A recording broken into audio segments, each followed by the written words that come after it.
Hello student, आप सभी का आर एजू सेंटर में स्वागत है। आज मैं तुगलक वंश से गयासुद्दीन तुगलक से संबंधित वीडियो लाई हूँ। तो शुरू करते हैं वीडियो। गयासुद्दीन तुगलक का वर्णन। गयासुद्दीन तुगलक दिल्ली सल्तनत के 17वें सुल्तान थे और तुगलक वंश के संस्थापक थे।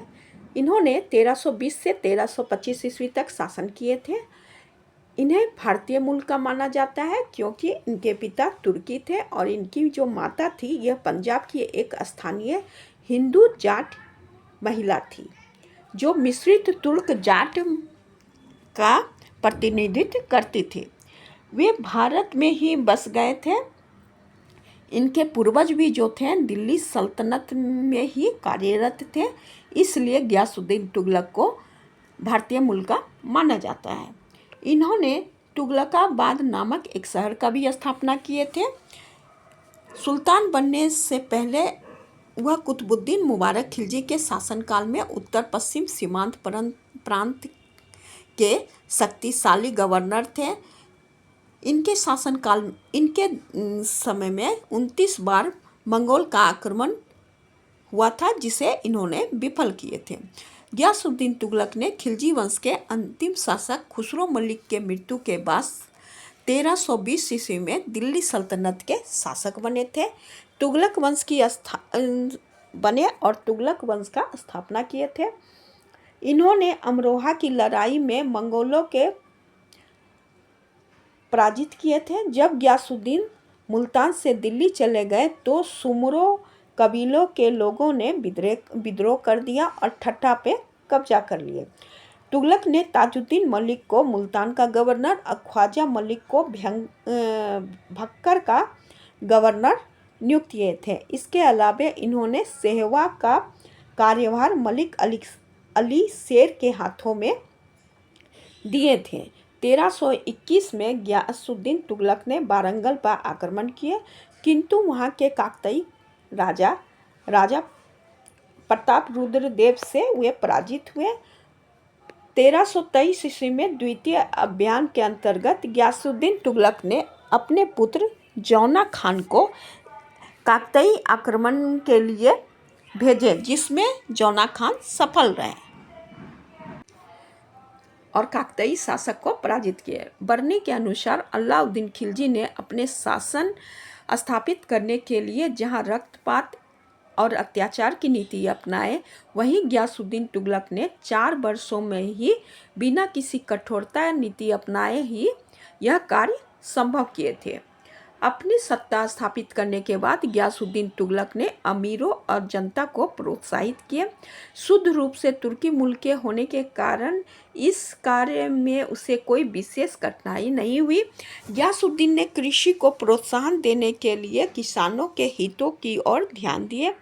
इन्होंने अपने 1 वर्ष में इक्ता के राजस्व में 1/10 से 1/11 भाग से अधिक वृद्धि नहीं करने का आदेश दिए।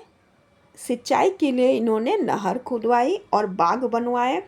गयासुद्दीन तुगलक ने सल्तनत काल में नहर बनवाने वाले प्रथम शासक हैं।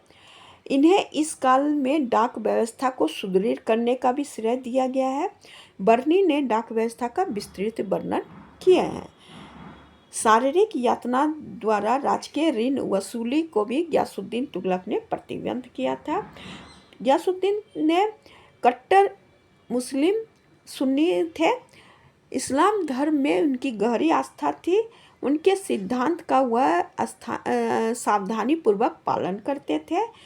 उन्होंने मुसलमान जनता पे इस्लाम के नियम को पालन करने के लिए दबाव डाले। हिंदू जनता के प्रति गयासुद्दीन तुगलक की नीति कठोर थी। गयासुद्दीन तुगलक संगीत के घोर विरोधी थे। वह अपने साम्राज्य के बहुसंख्यक के प्रति धर्म के प्रति शत्रुभाव तो नहीं रखते थे, किंतु उनके प्रति दयावान भी नहीं थे। गयासुद्दीन तुगलक 1324 में बंगाल आक्रमण किए, जो उस समय गृह युद्ध के चपेट में था। बंगाल विजय के बाद इन्होंने नासिरुद्दीन को पश्चिम बंगाल के सिंहासन पे जागीरदार के रूप में स्थापित किए और पूर्वी बंगाल को अपने राज्य में मिला लिए। दिल्ली लौटते समय उन्होंने तिरहुत के राजा को भी पराजित किए और उनके क्षेत्र को अपने साम्राज्य में मिला लिए। गयासुद्दीन जब बंगाल में थे तभी सूचना मिली कि जौना खान निजामुद्दीन औलिया के शिष्य बन गए हैं। निजामुद्दीन औलिया ने जौना खान को राजा बनने का भविष्यवाणी किए थे। निजामुद्दीन औलिया को गयासुद्दीन ने धमकी दी है कि मेरे दिल्ली आने से पहले आप दिल्ली छोड़ के चले जाए। तो औलिया ने उत्तर दिया कि हुनूज दिल्ली दूरस्थ, कि दिल्ली अभी दूर है। मार्च 1325 ईस्वी में जब गयासुद्दीन तुगलक बंगाल अभियान करके लौटे, तब लौटते समय तुगलकाबाद से 8 किलोमीटर के दूरी पर स्थित अफगानपुर में एक लकड़ी के महल, जिससे उनके लड़के जोना खान के निर्देशन पे अहमद अयाज ने बनवाए थे, जिसमें सुल्तान गयासुद्दीन के प्रवेश करते ही वह महल गिर गया, जिसमें दबकर उनका और उनके दूसरे पुत्र राजकुमार महमूद खान की मृत्यु हो गई।